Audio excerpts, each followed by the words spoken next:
Exacto. Eh, vale. A ver, les cuento. La idea, en este caso, vamos a tener el próximo viernes, si no me equivoco, feriado, así que terminamos el jueves siguiente. La idea es, para evaluación del curso, vamos a hacer solo un trabajo.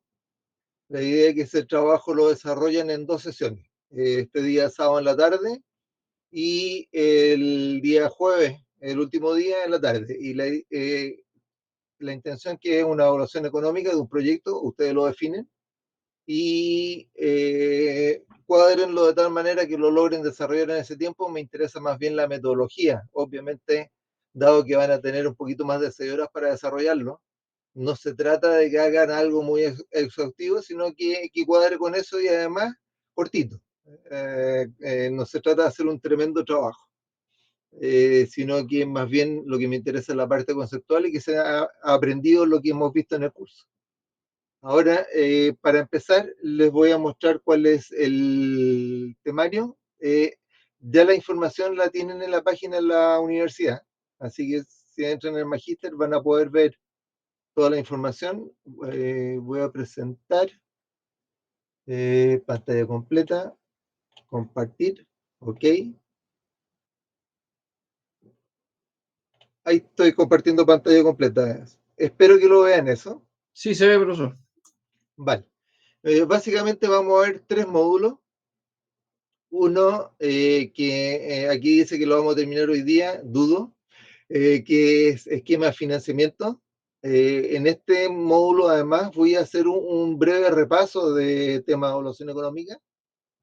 Vamos a ver un siguiente módulo donde vamos a ver distintos tipos de evaluación. Vamos a hablar de evaluación económica privada, social, y vamos a desarrollar algunos ejemplos con energía eólica y solar. Y tenemos el último módulo, que sería el módulo 6, donde vamos a hacer básicamente ejercicios prácticos, donde vamos a tener un ejercicio con biocombustible. Hay un segundo ejercicio donde podemos armar un proyecto de amoníaco verde a partir del hidrógeno verde. Y por último, tengo como proyecto, dado que recién se presentó el proyecto de HIF, que entró recién a evaluación ambiental, tomé ese como ejercicio para hacer una evaluación económica con los antecedentes que entregaron en el servicio de evaluación ambiental. Entonces, la idea es, básicamente, ese es el programa. Dentro del programa tenemos entonces para el día 21, este sábado, en la tarde, hay un taller 3, 3 porque se supone que con Jorge, profesor anterior, hicieron algunos talleres. Entonces, este es el taller 3 donde tendrían que desarrollar el trabajo, junto con el último día, que es el día 2, el jueves 2, donde terminen el trabajo. La idea es que al término de ese día ustedes me envíen el trabajo, y la evaluación del curso va a ser en base a ese trabajo. Ahora, Profesor, sí, el próximo fin de semana que es largo, no hay sándwich el sábado, por lo que veo. ah, no, yo no tengo programado sándwich el sábado. ¿Ustedes tienen programado sándwich el sábado? Siempre. Usted sabe que el alumno siempre va a tratar de hacer sándwich. Sí, pero por programa yo los tengo acá y si no se van a correr con el resto de los cursos. Ya, profe. Vale. Me Gracias. disculpa. Sí. Bueno, ese es el temario y vámonos directamente a ver el trabajo grupal.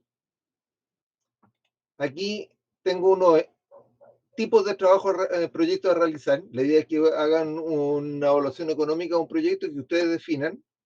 Esto es de guía turístico.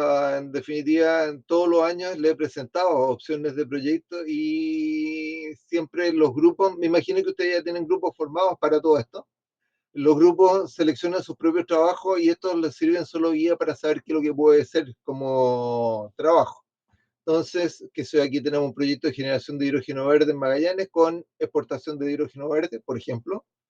Proyecto de estabilización del aporte de energía eléctrica a partir de generación eólica usando hidrógeno verde o batería. ¿Qué significa eso?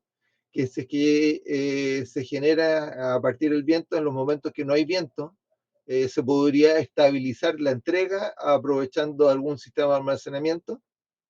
Proyecto de cogeneración en edificaciones públicas, eso lo acaban de ver, me imagino, con Jorge. Proyecto de generación eléctrica para una comunidad aislada y análisis de opciones, eólica, solar, diésel, gas natural licuado, biomasa, otra a elegir. Estudio de opciones de reemplazo gas natural para suplir energía térmica en vivienda. Esos son algunos tipos de proyectos, obviamente estos son solo de guía, ustedes deciden qué es lo que van a hacer. Las condiciones de trabajo, bueno, tenía establecido grupos de 2 o 3, entiendo que ustedes tienen grupos incluso de 4, no sé si es más grande que eso, no tengo problema con que sean grupos mayores. Obviamente cada grupo tiene que definir un proyecto e informármelo cuando lo definan. Los proyectos se deben desarrollar básicamente el sábado 21 de octubre y el 2 de noviembre, no más que eso. No se valorará la calidad y fuente de los supuestos. Ahí tienen chip libre, eso no va a ser parte de la evaluación. Obviamente, lo que me interesa más bien es la aplicación de los conceptos aprendidos en el curso y no si son capaces de investigar y profundizar en las fuentes para poder desarrollar el fondo. Al final del proyecto se debe entregar un breve informe describiendo el proyecto, el objetivo, justificaciones, principales aspectos técnicos, supuestos, principales riesgos asociados, conclusiones y recomendaciones. Máximo 5 páginas, es decir, bien acotado. Y una planilla con la evaluación económica. Y sin esa van a hacer análisis de riesgo. La información del análisis de riesgo, la gráfica, el informe, etcétera, deben incluirlo en el resultado. Eso es básicamente lo relativo al proyecto. No sé si está claro el trabajo que hay que hacer. Sí, profe. Sí, profesor. Sí, Estamos, profe. vale, estamos claros. Esto ya está subido, como les decía, en la página del Magíster, así que ahí lo pueden ver. Entonces, entramos directamente en materia. Profesor, Adelante. buenas tardes, por acá Alejandro Díaz. ¿Algún KPI en especial en cuanto a análisis financiero o a libre elección? Lo vamos a ver acá. Yo les recomendaría por lo menos sacar el BAN y el TIR. Ya, ok, gracias. Vale. Entonces, ya entrando en materia, hoy día, bueno, vamos a trabajar, en realidad en este módulo, vamos a hablar del el tema de financiamiento. Ahora, mi idea es partir por repasar un poco y en lo mismo me gustaría una conversación con ustedes. ¿Qué tan importante es para ustedes la evaluación económica en un proyecto para efectos de decidir si seguir adelante con él o no? O sea, ¿qué tan relevante es la misma evaluación en esa decisión? Se aceptan todo tipo de comentarios. Es súper relevante, pues, profesor. Para saber si flota o no flota. Para saber si voy a tener inversionista o no, porque ojalá no tenga que poner yo la plata en mi bolsillo, pero claro que hay que evaluar si flota o no flota, pues fundamental, creo yo, digo. ¿Vale? ¿Alguna vista adicional? Bueno, el 60% de la toma de decisiones es financiero. Lo demás es técnico, yo diría. No es 50-50 desgraciadamente, pero yo diría 60 o 70% de la evaluación del proyecto es de orden financiero, Vale. en la toma de decisión. Eso. ¿Estamos de acuerdo con las dos opiniones anteriores? ¿Alguien más?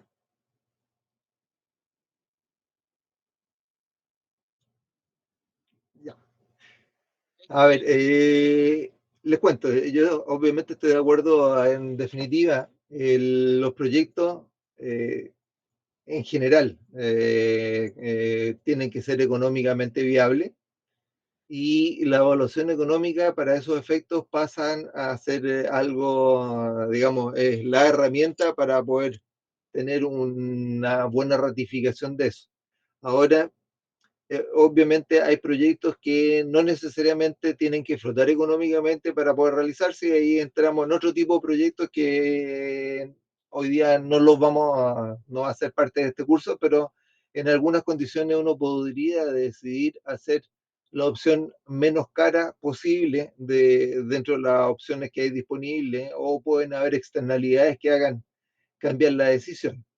Pero en general, si es que no hay un aspecto que cambie el tipo de razón a definir, obviamente el tema económico es justamente el punto que tiene que cumplir un proyecto. Aparte de ser viable técnicamente, tiene que ser económicamente factible, es decir, que se pague. Ahora, les cuento que lo típico que me ha tocado a mí en mi experiencia es que suele haber un mundo de los técnicos y un mundo de los que impulsan los temas económicos, y hay muy poca gente que hace las dos cosas juntas. Y lo que uno ve después en la práctica es que hay gente que se dedica a los temas económicos que como no le interesa tanto la parte técnica, hacen unas cosas técnicas que en realidad no flotan técnicamente, pero económicamente son brillantes. Y lo mismo al revés, algunos técnicos que hacen cosas que desde el punto de vista económico no flotan de ninguna manera, pero técnicamente funciona excelente. Entonces, lo importante aquí es hacer la vista global, y el proyecto tiene que flotar en los dos aspectos, o sea, ser técnicamente viable y económicamente también. Y en esto, algo que para mi gusto es muy útil, me tocó trabajar con gente con mucha experiencia en este tipo de temas, y algo que me quedó grabado es que en definitiva la evaluación económica en sí, que es una metodología que uno termina con un indicador económico, en realidad es algo que uno tiene que hacer, pero muchas veces es importante mirar el proyecto previamente y ver si hace sentido o no.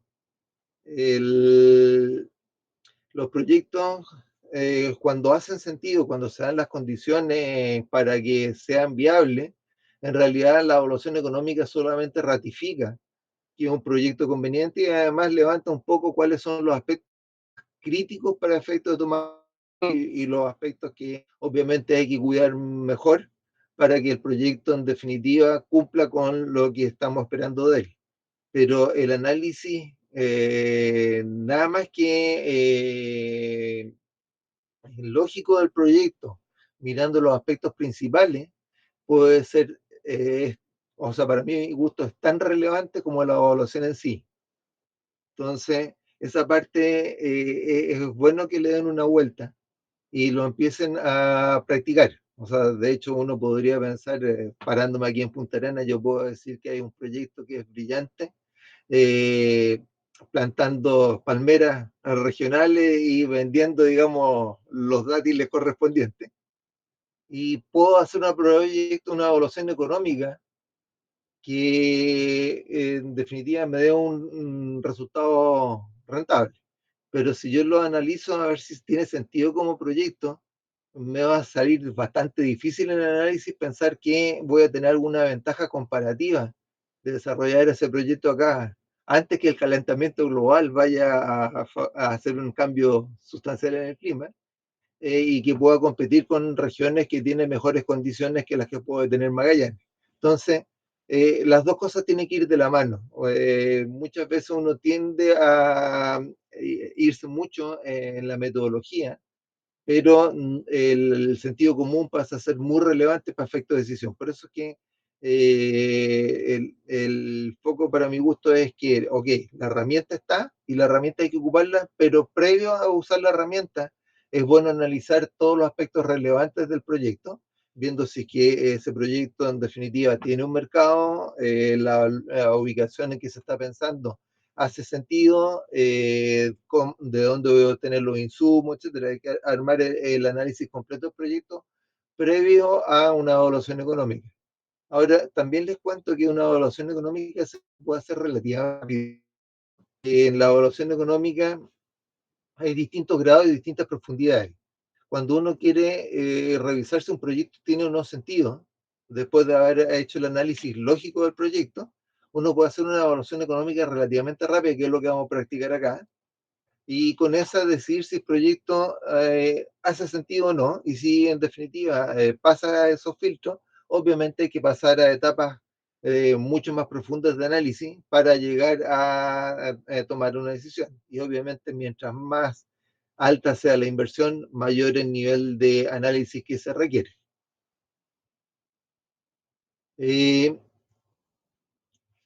Algo hemos conversado de esto, cuáles son los aspectos principales para revisar si un proyecto es viable. Obviamente, hay que ver si es que técnicamente es factible de concretar, pero también hay que considerar los aspectos que les consideraba comentaba recién, es decir, de dónde voy a obtener los insumos, qué ventajas tengo en el lugar donde quiero instalar el proyecto, cuál es el mercado, cuáles son, digamos, los riesgos a los que voy a estar expuesto con el proyecto y si voy a conseguir el financiamiento, dispongo de la materia prima, dispongo del personal adecuado, etcétera. Entonces tengo que revisar todos los aspectos que componen el proyecto para ver si es que es viable o no para efectos de implementar. Ahora me gustaría hacer un repaso general de esto. Si es que lo tienen súper claro, me dicen y pasamos de largo. Mi experiencia es que siempre es útil dar una rápida visión en este repaso general. Primero, en la definición de la moneda para efecto de la evaluación. Eh, ¿Cómo consideran ustedes que debiera ser la evaluación económica de un proyecto? ¿Realizarla en pesos, dólares, UF? ¿Cuál es la visión que tienen al respecto? En UF, profe, ¿no? Ya, estoy de acuerdo con eso. Depende, Para, depende del país donde se evalúe, profesor. no, para proyectos en Chile, la UF, para proyectos que tienen financiamiento, sale súper caro hacerlo con UF y explicarle al gringo o al español lo entiende finalmente, pero cuesta. Ahí es mejor hacerlo en dólares. Depende de Vale, quiénes son los actores. eso. Pero les voy a agregar una problemática que hay acá. Déjenme escape. Ujú.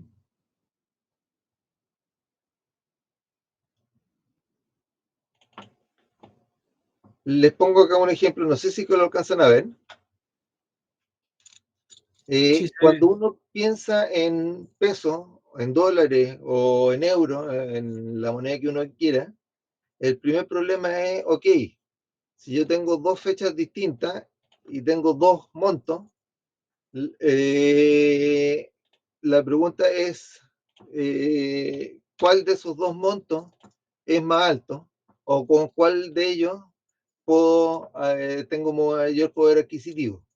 Entonces aquí le puedo hacer un ejemplo práctico. Suponga que una persona tiene una renta de 1.000.000 de pesos del año 2008 y tiene 1.500.000 del año 2023. La pregunta es, ¿cuál de esos dos ingresos es mayor? el primero, El primero. el de 1 millón de pesos. Es correcta la respuesta. Aquí lo tenemos. En definitiva, yo tomo el 1.000.000 de pesos, tengo el valor de los UF de esa fecha, y eso equivale a 47,6 UF de renta, mientras que el 1.500.000 equivale a 41 UF, 41,4 UF. En definitiva, significa una pérdida de poder adquisitivo de un 13%. Entonces, cuando uno está evaluando económicamente, hay que tener en cuenta, sucede mucho cuando uno está ocupando dólares, está ocupando pesos o cualquier moneda que no sea el UF directamente, en que yo tengo un problema por el efecto de inflación. Y eso lo tengo que considerar dentro de la evaluación. Aquí, un segundo ejemplo. Tengo, no sé si alcanzan a ver arriba, tengo una serie de flujos acá en el tiempo. Tengo un flujo nominal y ese flujo lo hice crecer un 1% año a año. Entonces, gráficamente estos flujos nominales son así. Hablamos en valores nominales cuando nos estamos refiriendo a lo que dice el billete o la moneda, el número que aparece en el billete, y no considera obviamente el efecto de la inflación. Es decir, en los valores del ejemplo anterior, estos dos son valores nominales, 1.000.000 y 1.500.000. Y cuando lo llevamos a valores reales, lo tenemos en este caso expresado en UF, o yo podría también expresarlo en pesos de alguna de las dos fechas. Esa es también una alternativa. Entonces, en este segundo caso, yo lo que hice con el valor de la UF, calculé cuánto era el flujo real de este nominal que teníamos al principio, pero llevado en pesos del 2008, o también lo puedo hacer en pesos del 2023. Obviamente los del 2023 nominalmente son más altos, el número es más alto que el valor del flujo real del año 2008, bueno, por efecto de la inflación, pero desde el punto de vista del valor económico, ambos son lo mismo en cantidad de UF. Entonces, gráficamente, cuando lo miramos, el azul son los flujos nominales. Sin embargo, los flujos reales yo los puedo expresar en monedas del 2008 o del 2023. Si la pongo en el 2023, obviamente los números son más grandes, valen lo mismo, pero van cayendo, porque en definitiva estas son inflaciones reales que puse. La inflación va haciendo que va perdiendo, o sea, la UF a variación del 1% que le supuse a los ingresos año a año, de tal manera que cada año el ingreso neto es bastante menor que el año. Y lo mismo se ve, pero en una proporción de escala más bajo, en el verde valor del 2008. Entonces, cuando uno hace evaluación económica, el primer tema que tiene que considerar es justamente esto. ¿Qué va a hacer con la moneda? Ustedes ya aprendieron a sacar BAN, etcétera, y uno saca un BAN o un TIR y está ocupando los nominales, tiene problema. Cuando saca ese TIR, supongo que da un por ciento. La pregunta es cuánto de ese 8% en flujos nominales es realmente lo que se lleva a la inflación y cuánto es lo que en realidad está rentando el proyecto, descontada la inflación. Entonces, en general, lo que se busca es hacer la evaluación económica. Aquí en Chile estamos acostumbrados a hacerlo así, en valores reales, no en valores nominales, y para eso o lo llevamos UF o si lo hacemos en moneda extranjera, lo hacemos en dólares del 2023 o euros 2023. Y lo que sí tenemos que tener en cuenta es que a mí me ha tocado trabajar más bien con gente de Estados Unidos, y ellos tienen la norma de trabajarlo todo en valores nominales, y lo que hacen es hacer la evaluación económica completa en flujos nominales, y abajo le agregan una línea de corrección monetaria por efecto de la UF, y con esa corrección monetaria después sacan todos los indicadores. Es una manera que es válida. Yo prefiero trabajar directamente con valores reales, y después, si es que alguien quiere ver los nominales, le pongo la misma línea, pero para el otro lado le considero la inflación, le hago ajustes para que lo vean en cuánto serían los dólares nominales. Ahora, cualquiera de las dos metodologías obviamente está bien. Lo que sí para mí es importante es que cuando uno saque los indicadores, tenga en cuenta ese aspecto para que no tenga un indicador que entrega una falsa señal.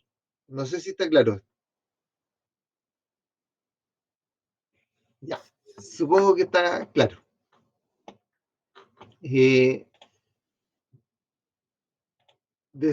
Esto lo voy a cerrar ya. Lo otro que tenemos, cuando uno evalúa un proyecto, es importante el análisis de caso base optimizado y caso con proyecto. ¿A dónde va esto? Supongamos que yo tengo una empresa y esa empresa está produciendo desde hace años y quiero hacer un proyecto de mejora de la empresa. De tal manera que voy a o aumentar la producción o voy a mejorar la calidad, etcétera. Entonces, cuando yo hago el proyecto, normalmente lo que uno hace es decir, ok, voy a invertir tales cosas, voy a mejorar una serie de aspectos y voy a aumentar mi producción y por lo tanto voy a evaluar el proyecto contra el diferencial de producción que voy a obtener. Ahora, eso está bien, pero nunca hay que perderse de mirar lo que es el caso base optimizado. Les pongo un ejemplo. Supongamos que tenemos ciudad donde está iluminada con focos en la ciudad usando los focos antiguos.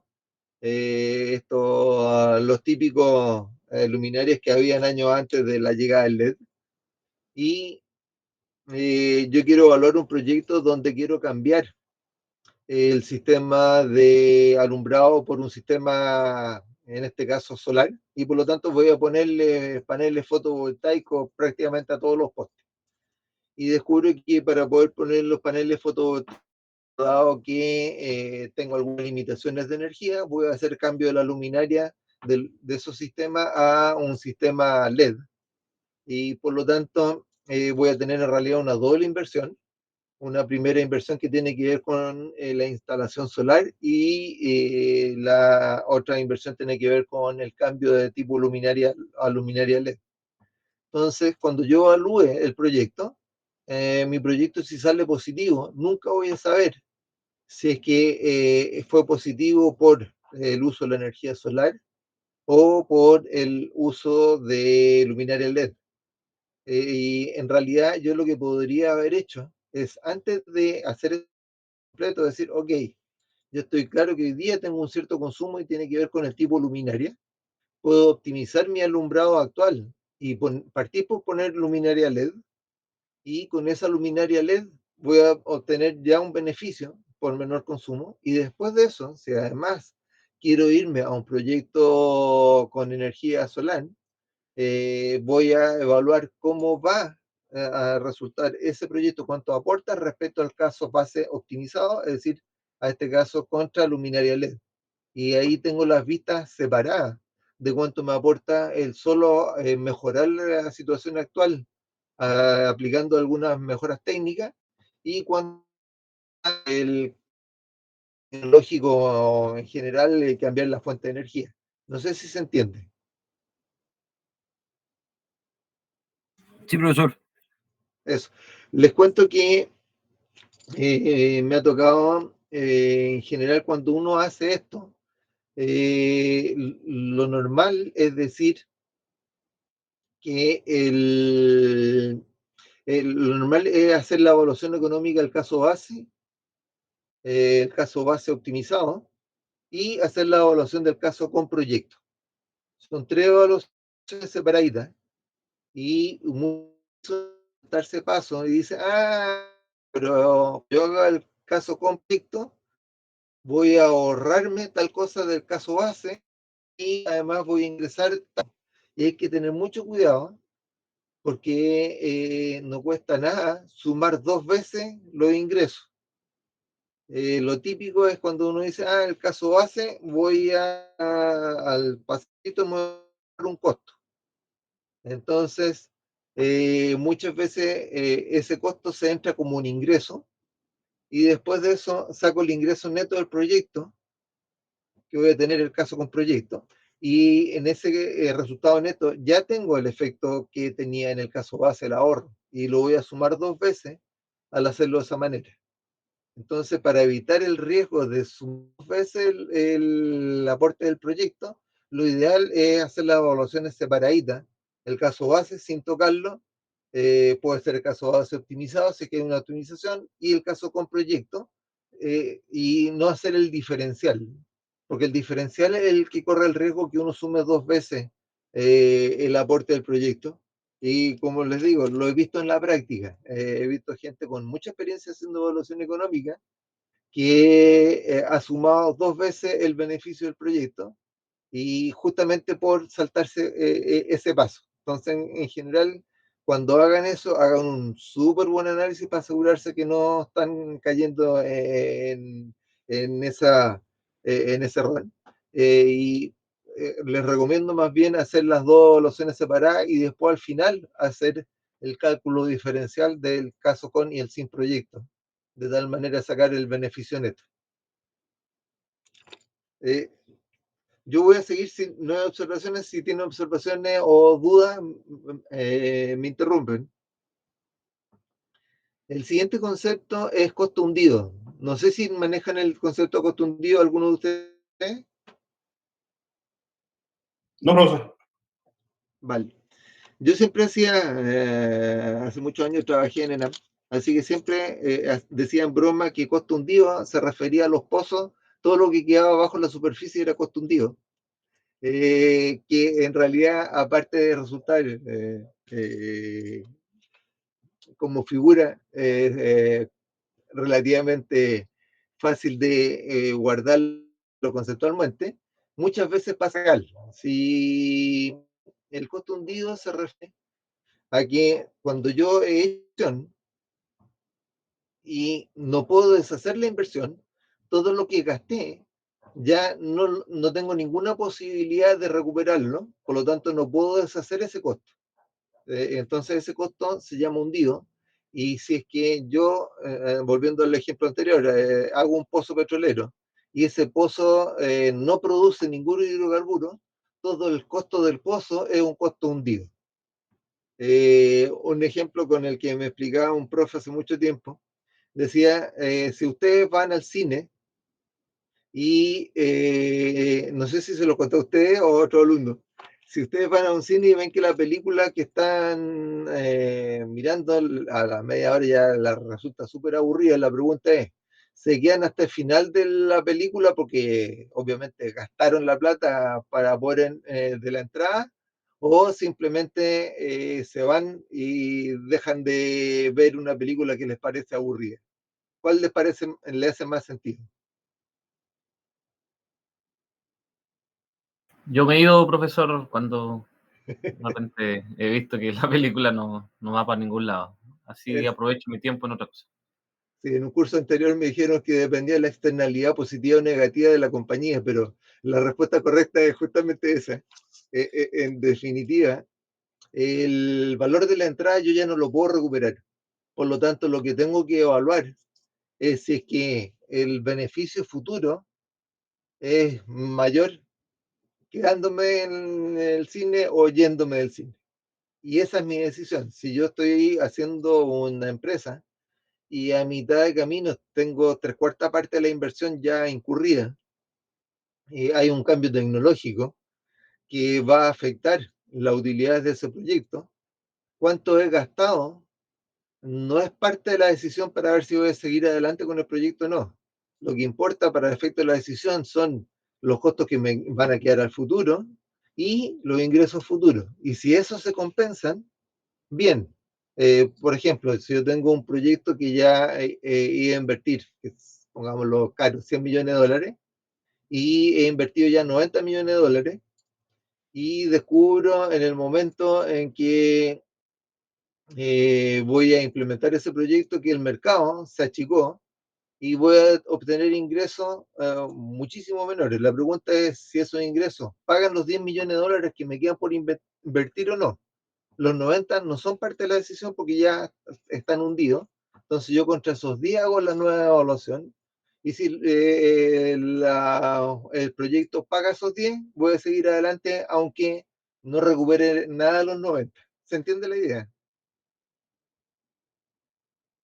Sí, Sí, profesor. eso. Y veamos un poco los indicadores. Me imagino que estos los revisaron, pero les vamos a dar una vuelta de nuevo. De nuevo, si es que hay alguno que lo domine muy bien, me avisa y evitamos hacer eso.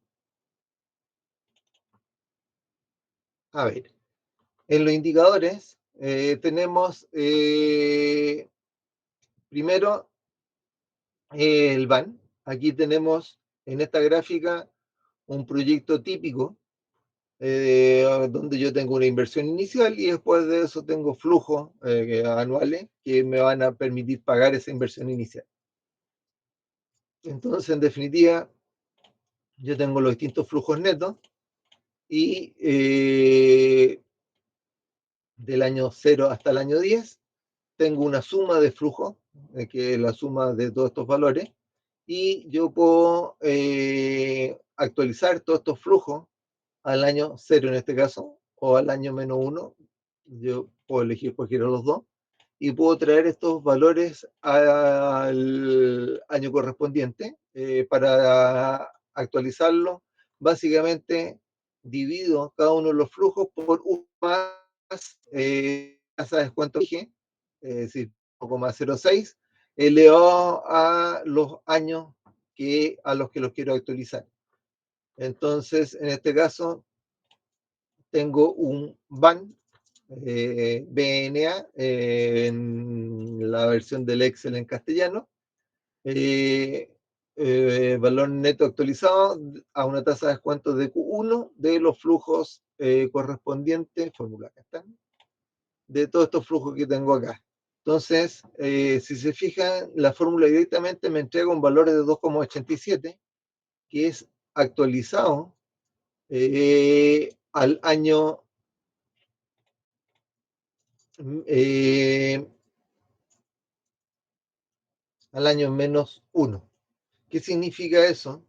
Si se fijan, cuando yo actualizo y dejo el año inicial, el año 0, sin actualización, y todos los llevo al equivalente del año 0, la suma de esto, que sería el VAN, me da 304, y aquí tengo un 287.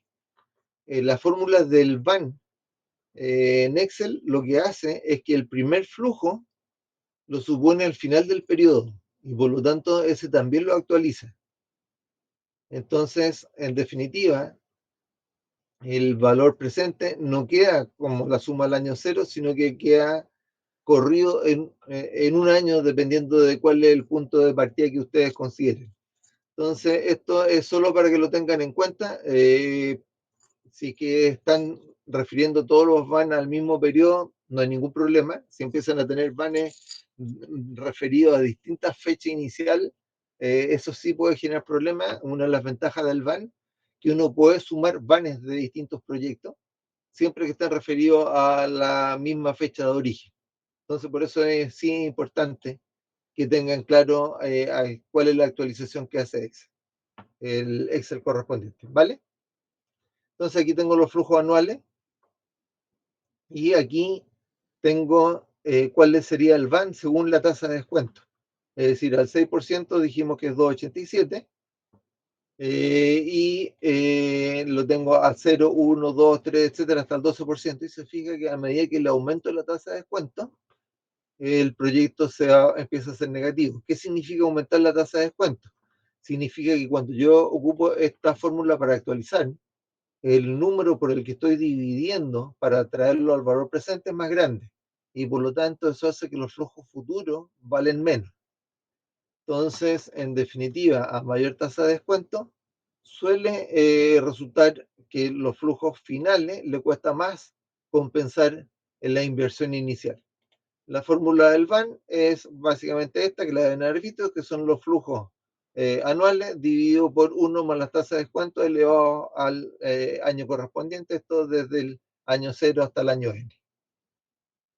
Entonces, aquí tienen una gráfica del VAN según la tasa de descuento. No sé si con eso está clarito el VAN. Supongo que sí. Sí, profe. Sí, profe. Pero yo Adelante, tengo una sí. duda sobre la tasa de descuento. ¿Ya? Entiendo que es como la exigencia que le pongo al proyecto, pero ¿cómo la escojo, digamos? Ah, vale. Esa es una Entiendo para pregunta. escoger una buena tasa de descuento para un... Ahí como que me pierdo un poco. Te cuento que la respuesta a eso puede ser muy simple o muy complicado. En general, En la teoría lo que se dice, oiga, escoja la tasa de libre riesgo y agréguele un adicional por riesgo y toda una metodología para ver cuánto es el adicional por riesgo. La versión más simple es decir, ok, hoy día yo tengo una empresa, un negocio, y yo como dueño de esa empresa, ojalá fuera, me voy a exigir que todos los proyectos que voy a hacer tienen que tener una rentabilidad mínima de un cierto número. Entonces, esa rentabilidad la voy a escoger y voy a considerar dentro de esa rentabilidad cuál es el riesgo al que estoy sometido con el proyecto. Entonces, lo normal es que por lo menos aquellos grupos de empresas que están haciendo proyectos, una empresa que está haciendo muchos proyectos, tienen una tasa de descuento definido por ellos y es el mínimo que le exigen a cualquier proyecto. Ahora, lo otro que hay que mirar cuando uno define cuál es la tasa de descuento es la mayoría de los proyectos requieren financiamiento.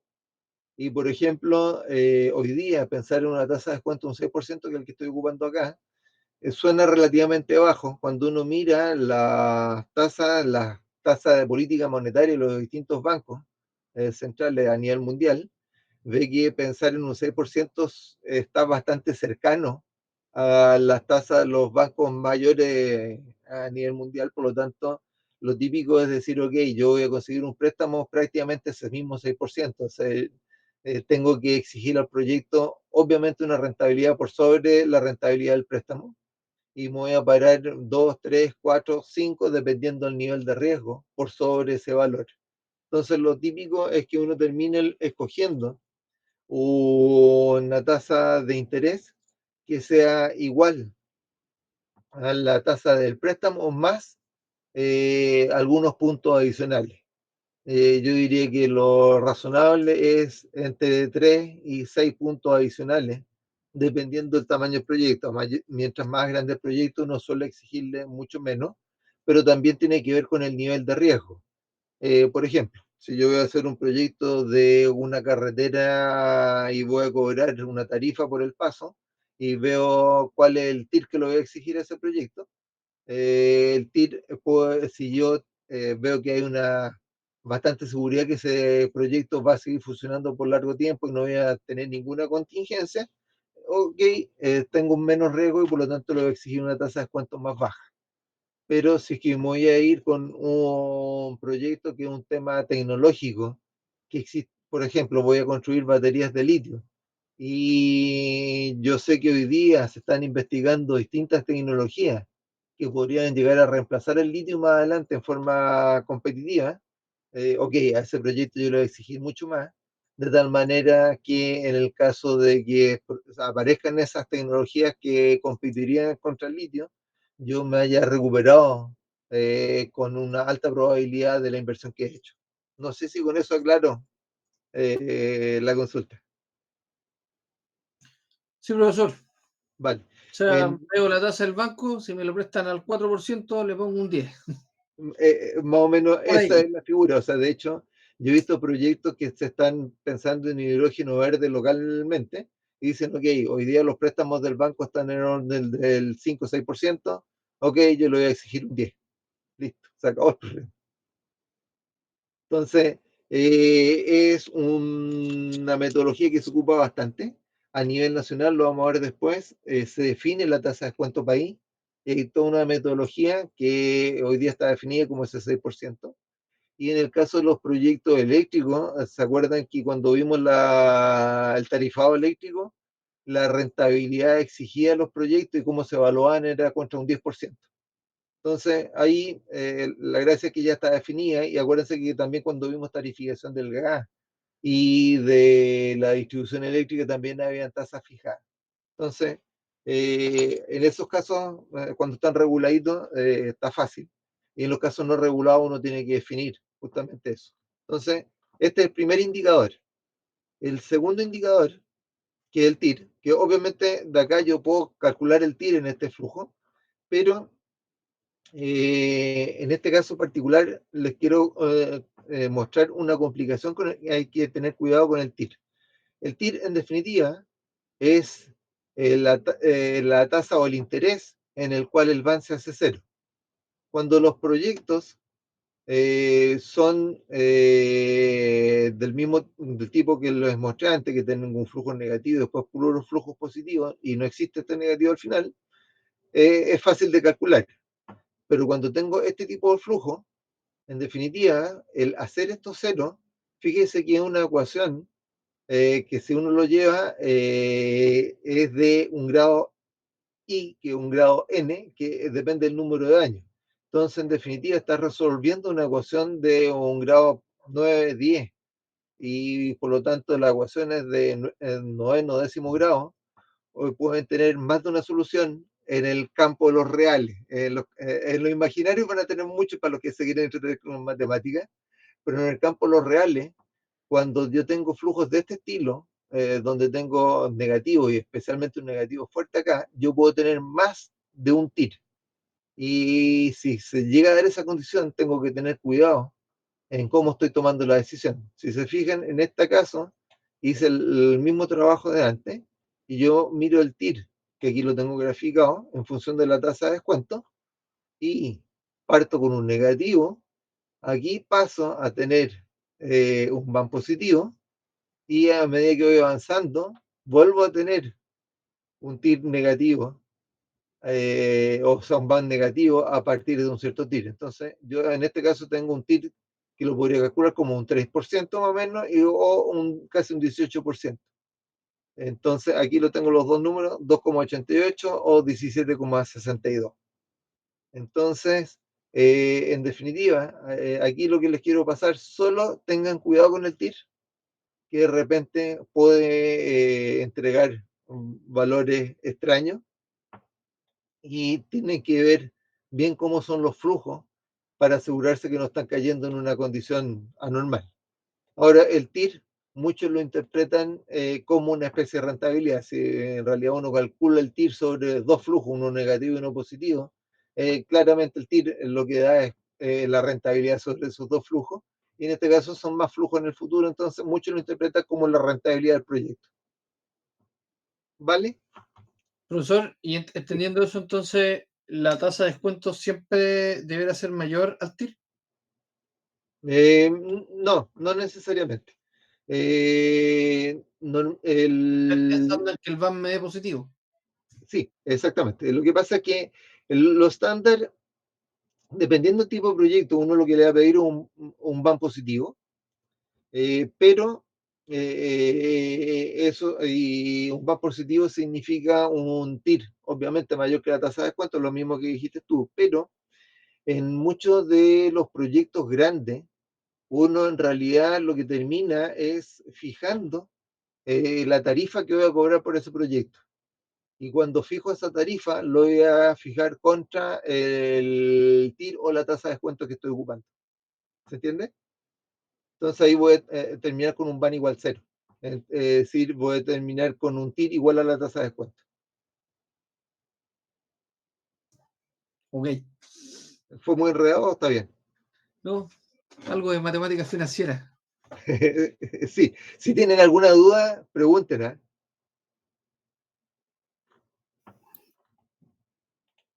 Y profesor, y iterando no se puede. Sí, claro. Ya, ok. Sí, uno puede iterar. Ahora, la gracia del Excel que lo saca directo como ecuación, o sea, tiene la Sí, función de TIR, pero obviamente uno puede calcular cuánto me da el banco con distintas tasas de descuento, como lo que estoy haciendo acá, y decir, ok, aquí empiezo a cambiar, digo, está entre 2 y 4, pongo 3, estoy entre medio todavía, voy a poner acá 2,8, estoy en negativo, vamos a agregar un decimal para que se vea. no, yo lo que digo, porque hay tablas que son de flujo continuo, po. Entonces son valores que te llevan ciertos, valga la redundancia, valores a valor presente o te lo anualizan. Sí, Y correcto. ahí uno empieza a jugar, digamos, a un valor cercano a cero, ¿cierto? ¿Cuál es la tasa más conveniente? O sea, ¿cuál es el que te da el van igual 0 para sacar el tip? Sí, Exacto. Sí, es correcto.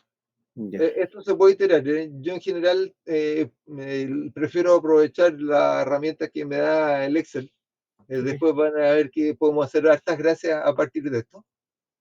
Pero son viables. No sé si hay alguna otra duda, avísenme. Si no, sigo de largo. Siguiente indicador, que no sé si que lo han visto, es el IBAN. El IBAN, tal como está la fórmula acá, es simplemente el BAN, valor presente, dividido por el BAN de inversiones. Y este indicador, en algunos casos, es súper útil. Supongamos, en este caso, que tengo una cartera de proyectos, tengo plata, digamos. Supongamos que tengo 3.000 en plata, de lo que sea, ¿ok? Y la pregunta es, ¿cómo me conviene invertir esos 3.000 entre todos estos proyectos para sacar el mayor BAN? Yo tengo el BAN y quiero sumar los proyectos para lograr el mejor BAN. Entonces yo lo que podría decir, ok, voy a hacer todos los proyectos cero primero, de tal manera que a esa altura la inversión total todavía no ocupaba nada. Aquí abajo, a ver, voy a bajar 1 milímetro para que lo vean, chicas, para que lo vean.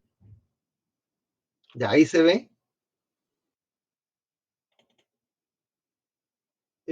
Tengo aquí la suma de todos estos proyectos, pero voy a tener que checar un poco más. ¿Eso son capaces de leerlo? Sí, profe. Ya.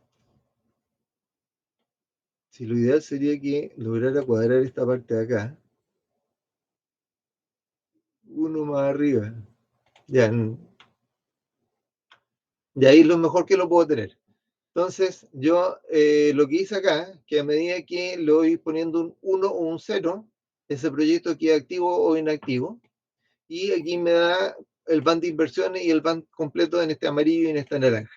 Entonces, yo podría decir, ok, activo este proyecto, de estos 3.000 he ocupado 500 y ya tengo un band de 660. Ok. Activo este segundo, voy en 900. Sigo activando, voy a 1.650.000, activo 1.285.000 y voy a suponer que voy a poner algo así como 0.3, parcializar el proyecto. Y ya ahí estoy más o menos. Y con esto se me acabó el presupuesto. Llegué hasta la 10ª parte del 5.º proyecto y logro un BAN de 2.600. Pero la pregunta es, ok, ¿esa es la mejor de las opciones?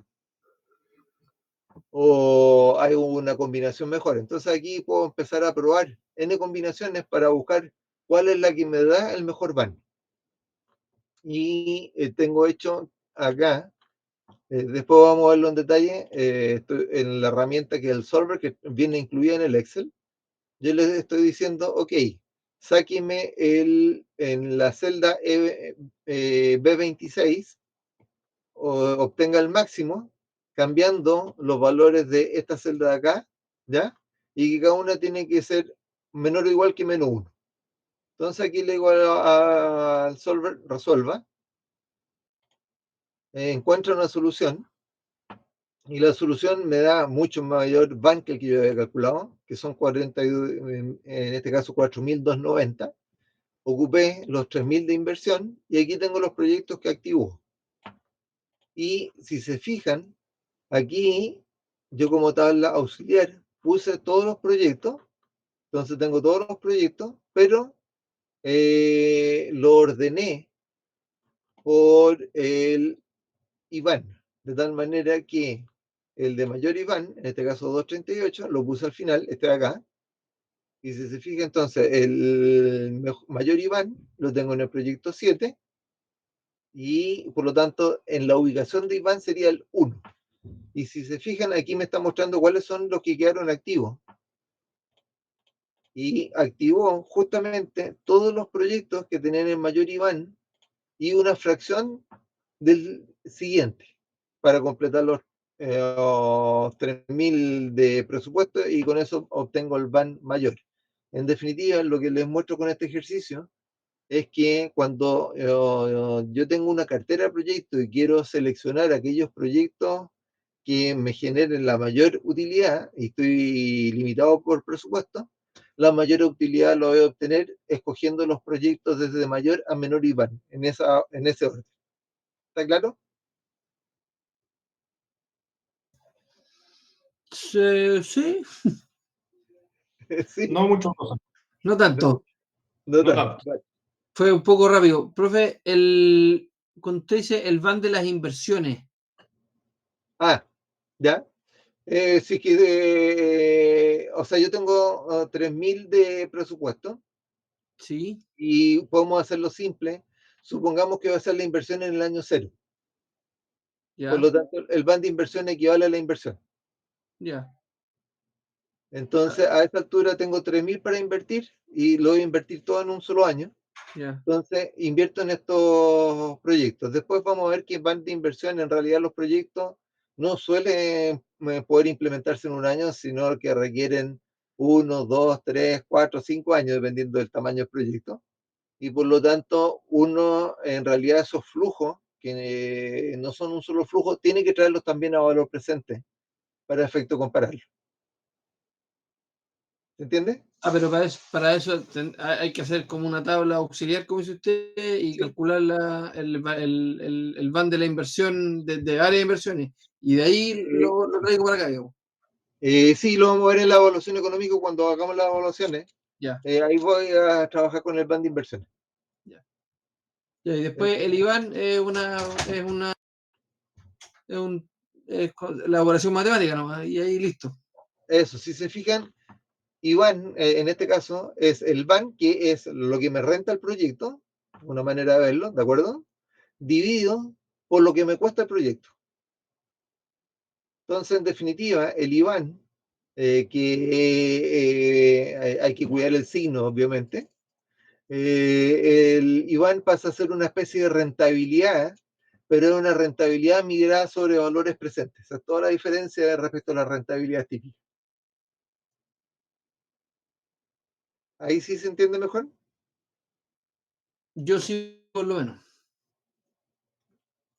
Eso.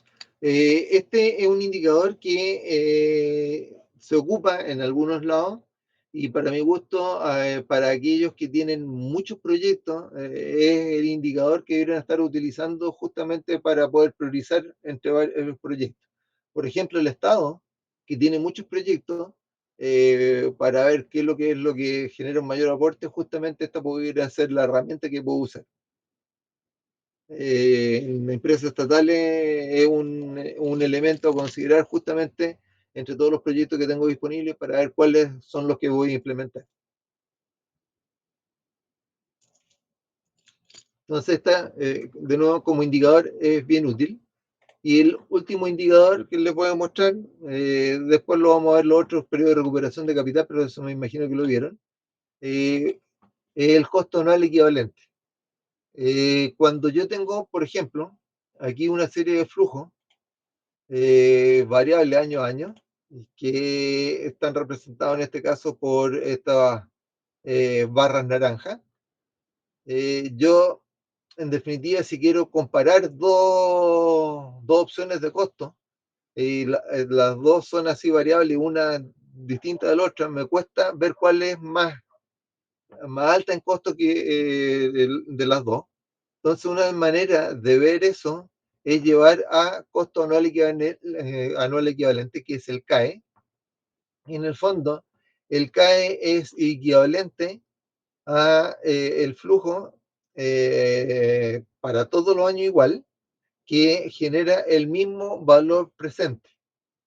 Entonces, en este caso, yo tengo un valor anual, o sea, un valor actual neto de 98.04 en los dos casos. Esto con flujos variables y este con los flujos fijos año a año. Y por lo tanto, si yo tengo dos flujos del estilo de costos anuales y los llevo ambos a costos anuales equivalentes, puedo ver cuál de los dos es mayor. Entonces, si yo tengo un proceso de producción que lo voy a cambiar por otro, que tengo distintos costos anuales, uno y otro, y quiero ver cuál de los dos me es más conveniente, suponiendo que voy a producir lo mismo, lo que puedo hacer es calcular el costo anual equivalente de cada uno de ellos y los comparo y veo cuál es el más barato. ¿Se entiende? Ahora, en Excel, el costo anual equivalente se puede obtener con la función pago, que es el equivalente a la anualidad. Fórmulas. Ahí está. Entonces, tengo la tasa de descuento, tengo el valor actual y calculo entonces cuál sería la anualidad que a esa tasa de descuento logra el mismo resultado con, tengo que poner al dato de la tasa de descuento, el número de periodos y el valor presente. Y automáticamente el sistema me entrega la anualidad. Y ojo que aquí le pongo un signo negativo, porque la función pago me entrega el resultado en negativo. Yo lo quiero obviamente que esté en el mismo signo de los costos. Entonces, esto es para algún tipo de caso, también como indicador puede ser útil. Nosotros no lo vamos a usar acá, pero es bueno que lo conozcan. Estamos, no sé qué hora había puesto el break. Partimos a las 7, no, todavía es muy temprano. Hasta aquí vamos, claro, ¿no es cierto? Sí, profesor. Sí, profe. Aquí algo de lo que conversamos mientras conversamos. ¿Cómo definir el valor de un servicio o un producto cuando este no está regulado o definido por el mercado? Entonces, a esa altura, cuando yo tengo que definir un costo y no hay nada que me indique, por ejemplo, quiero postular a una licitación pública por construir una carretera o alguna infraestructura, un puente, etcétera, y a cambio de esa construcción a uno le dejan cobrar una cierta, o sea, tiene derecho a cobrar una anualidad y para postular tengo que indicar cuánto voy a cobrar. Entonces, cuando quiero definir cuánto voy a cobrar, yo digo, ok, yo tengo un proyecto, ese proyecto tiene una inversión y mi negocio exige una tasa de descuento mínima, supongamos un 8 o un 10%. Y por lo tanto yo voy a calcular cuál es la anualidad, eh, tomando en cuenta todos los riesgos, etcétera, etcétera, que voy a tener que cobrarle por ese servicio y por lo tanto yo me presento a la licitación con aquel número que me cubre justamente la rentabilidad mínima que le exijo al proyecto y para eso calculo aquel proyecto que el ingreso me equivale, me genera un TIR equivalente a la tasa de descuento. ¿Se entiende? Ahora eso es súper típico de proyectos grandes. En los proyectos de mayor envergadura, la gente tiene esa tasa de descuentos del negocio y le exige al proyecto ese valor como TIR. Y claro, cuando son proyectos chicos, lo típico es que, bueno, se le exige TIR más grande o si es que hay mucho riesgo, también uno dice, ok, este de mi TIR normal para todos los proyectos es 10%, pero este como tiene un alto grado de riesgo, le voy a poner un 14, 16, 18. Y después vamos a ver cómo podemos evaluar un poco el tema de riesgo. ¿Está claro eso, no? Supongo que sí. Sí. Por ejemplo, me tocó a mí en algún momento ver estos proyectos, los gasoductos, los que se postularon construir para Chile y los que se hicieron, y cuando se definía la tarifa de transporte, el criterio era justamente ese, cuál es el TIR que le voy a exigir yo al proyecto, y contra ese TIR calculo cuánto es la anualidad. Y por lo tanto, esa es la exigencia por proyecto. Y estamos hablando de proyectos dependiendo de cientos o miles de millones de dólares. Aquí les tengo un ejercicio y la idea es que lo resuelvan ustedes. Un ejercicio práctico de evaluación económica determinar los principales indicadores de un proyecto que tiene los siguientes antecedentes. Inversión, 125 millones de dólares. Venta, 25 millones de dólares al año. Costos anuales, 10 millones de dólares. Periodo de depreciación, 6 años. Tasa de descuento, le vamos a exigir un 8%. Vida útil, 20 años. Sin valor residual, 0. Y impuesto a la renta, 27%. Y supongo que toda la inversión se realiza en año serie y el proyecto parte a partir del año 1. Si quieren, dentro de la página del Magíster les puse una planilla base, modelo base, que está acá. No sé si les conviene bajarlo de ahí o se lo puedo enviar por correo, como ustedes prefieran.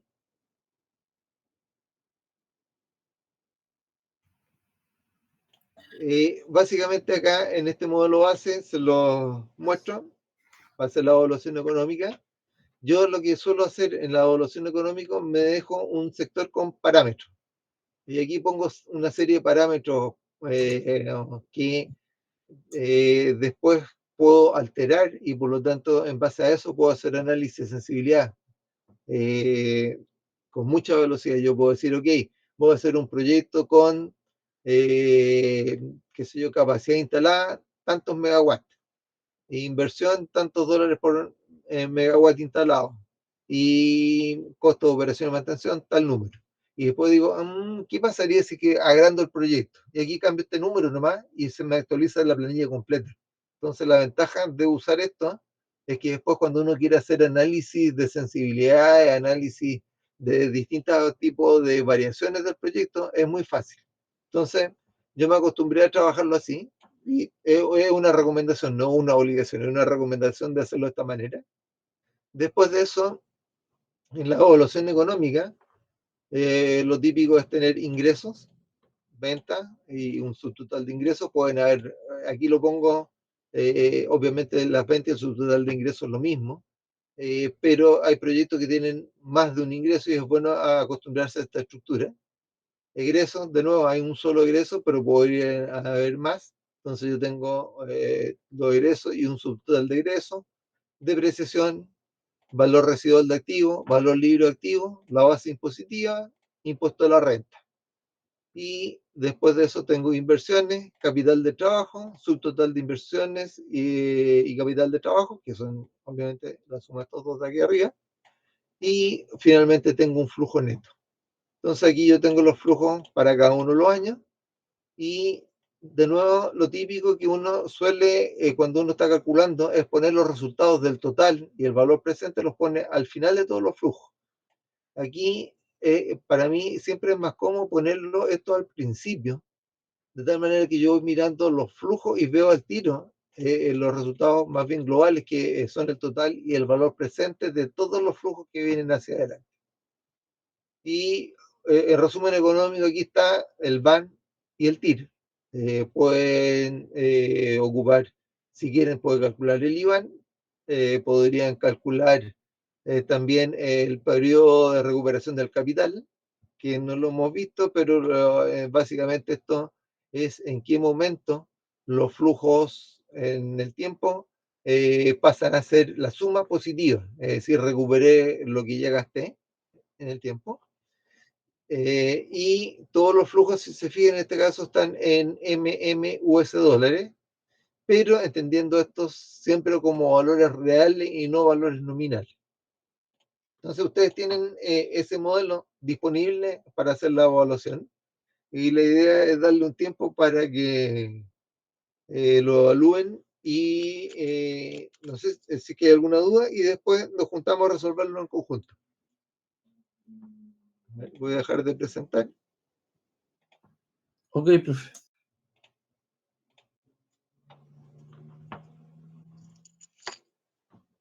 No se desconecten todavía porque voy a pasar lista.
Profe, una consulta. ¿Puede A ver. proyectar de nuevo los datos? ¿Para sacar un pantallazo? Ah, ya, se los dejo presentado para que usted lo vea. Denme un segundo, se lo dejo a la vista. Mis disculpas.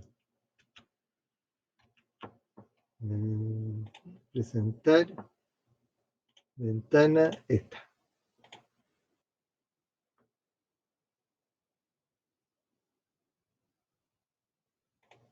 Gracias.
¿Cómo van con el ejercicio? Lento. Esperando que empiece usted, profe. Les cuento, estamos a milímetros de hacer break. Ya, Entonces, lo que podríamos hacer es un break de aquí hasta 10 para las 9. Le doy tiempo hasta las 9 para que avance con el ejercicio, a no Ya. ser que quieran más tiempo, y después de eso trabajamos juntos, como prefieran. ok. Vale. Entonces, yo voy a estar desde 10 para las 9 para cualquier consulta. Muchas gracias. Ok, profe. Ok.